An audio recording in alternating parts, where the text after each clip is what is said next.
সাবধান, এই গল্পে হাসি চেপে রাখা কিন্তু একদমই সহজ নয়, তাই আগে থেকেই বলে দিলাম।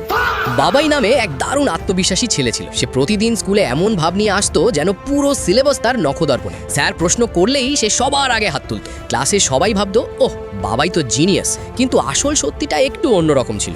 বাবাই উত্তর জানুক বা না জানুক, সে এমন ভঙ্গিতে কথা বলতো যেন নাসার সায়েন্টিস্টরাও তার কাছ থেকে নোট নেয়। একদিন স্যার হঠাৎ জিজ্ঞেস করলেন, বলতো বৃষ্টি কেন হয়? পুরো ক্লাস চুপ, কিন্তু বাবাইয়ের হাত সোজা আকাশে। স্যার বললেন, হ্যাঁ বাবাই তুমি বলো। বাবাই একটু গম্ভীর মুখ করে দাঁড়ালো।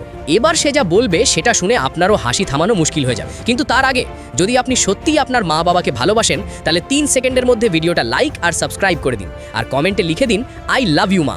বাবাই গলা খাকড়িয়ে দিয়ে বলল, স্যার আসলে আকাশে মেঘরা যখন খুব বেশি পানি খেয়ে ফেলে তখন তাদের পেট ব্যথা শুরু হয়, আর সেই পেট ব্যথার কারণেই তারা কাঁদে, আর তাদের কান্নাই হলো বৃষ্টি। তারপর পুরো ক্লাস হেসে ফেটে পড়ল।